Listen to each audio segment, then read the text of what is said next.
আসসালামু আলাইকুম সুপ্রিয় দর্শক, আমি শাকিল আর আপনারা দেখছেন বিশ্ব বাংলা কৃষি, সর্বদা কৃষকের পাশে থাকে। সুপ্রিয় দর্শক, এখানে যে গাছটি দেখতে পাচ্ছেন এটা পাকিস্তানি হোয়াইট লং মালবেরি। এই মালবেরিটি অত্যন্ত মিষ্টি হয় এবং পাকার পরেও এর কালারটা সাদা বা হালকা হলুদ ভাব আসে। এই মালবেরিটা অত্যন্ত সুন্দর এবং টবে এই গাছটি বসানো ছিল। এই গাছটির হাইট প্রায় 5 ফিট এবং টবে এই গাছটি থাকার কারণে পুষ্টির যোগান দিতে পারেনি, যার কারণে পাতার এই অংশগুলি পুড়ে গেছে, আপনারা লক্ষ্য করলে বুঝতে পারবেন। এবং অত্যন্ত হিটে এর পাতা কিছু পুড়ে গেছে। তো এই গাছটিকে আমি মাটিতে রোপণ করব। কিভাবে এই গাছকে মাটিতে রোপণ করতে হবে সেটা আপনারা অবশ্যই দেখবেন এবং টবে কিভাবে মালবেরি চাষ করতে হয় সে সংক্রান্ত ভিডিও দেওয়া আছে। আপনি যদি দেখতে চান তাহলে আই বাটনে ক্লিক করে ভিডিওটি দেখে নিতে পারেন। সুপ্রিয় দর্শক, এই গাছটিকে আপাতত রোপণ করব, আপনারা অবশ্যই রোপণ পদ্ধতিটা দেখে নেবেন। ভিডিওটি অবশ্যই শেষ পর্যন্ত দেখবেন এবং বিশ্ব বাংলা কৃষি চ্যানেলে যদি আপনি নতুন হয়ে থাকেন তাহলে অবশ্যই চ্যানেলটি সাবস্ক্রাইব করবেন আর পাশের নোটিফিকেশন বেলটি অন করে দেবেন। তো চলুন সুপ্রিয় দর্শক, শুরু করা যায়। সুপ্রিয় দর্শক, আমার এই মালবেরি গাছটি রোপণ করার জন্য আমি এখানে একটা গর্ত করে নেব এবং এখানে একটা বড় গর্ত করে তারপরে রোপণ করতে হবে, কারণ এই মালবেরি গাছটি 10 ইঞ্চি একটি পটে আছে।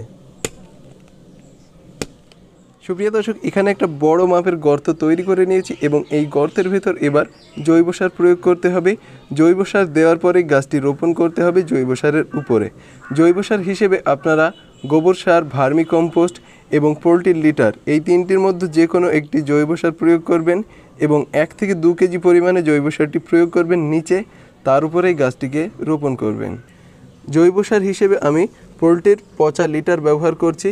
এটা 1 বছর পচিয়ে নেওয়া এই সারটিকে প্রয়োগ করার চেষ্টা করবেন এবং মাটিতে যেহেতু এই গাছটিকে রোপণ করা হচ্ছে সেই ক্ষেত্রে এই সারটি যদি 6 মাস পচানো থাকে পোলট্রির লিটার, তাহলেও কোনো অসুবিধা হবে না, কোনো ক্ষতি হবে না গাছের। আপনারা এটা অবশ্যই খেয়াল রাখবেন। পোলট্রির লিটার আমি এখানে ব্যবহার করেছি 1 কেজি পরিমাণে। এরপর সামান্য একটু মাটি এটাতে দিয়ে নিতে হবে। তারপরে পোলট্রির লিটারের সাথে মাটিটাকে খুব ভালোভাবে মিশিয়ে নিতে হবে। এভাবে মিশিয়ে নেওয়ার পর এবার এর উপরে গাছ বসাতে হবে। এই গাছটিকে আমি টব থেকে বার করে রেখেছি। এবার এটাকে আপনারা অবশ্যই দেখছেন প্রচুর পরিমাণে শিকড় এটাতে হয়েছে, এজন্যই টবে পুষ্টির উপাদান যোগাতে পারছে না। এই গাছটিকে সোজাসুজিভাবে আমি রাখলাম, এরপর মাটি ভরাট করে দেব। তারপর মাটিতে যদি রস না থাকে তাহলে পানি প্রয়োগ করতে হবে। আর এখন যেহেতু বৃষ্টি হয়েছে, মাটিতে পর্যাপ্ত পরিমাণে রস আছে, এজন্য পানি প্রয়োগ না করলেও চলবে। এরপরে খুব ভালোভাবে চেপে গাছটিকে বসিয়ে দিতে হবে। তারপর মাটি দিয়ে এই গাছটির গোড়াটাকে সমান করে দিলেই যথেষ্ট। সুপ্রিয় দর্শক, আমার এই গাছটি রোপণ করা হয়ে গেছে। এবার খুব শীঘ্রই এই গাছটি গ্রোথ নেওয়া শুরু করবে এবং প্রচুর পরিমাণে ফল এটাতে পাবো। এবং ফল পাওয়ার ম্যাজিক একটা ট্রিক আছে, সেটাও আমি আপনাদেরকে পরবর্তী ভিডিওতে শেয়ার করব। সুপ্রিয় দর্শক, এই ভিডিও সংক্রান্ত আপনার যদি কোনো মতামত থাকে তাহলে অবশ্যই কমেন্টে জানাবেন, আমি দ্রুত রিপ্লাই দেওয়ার চেষ্টা করব।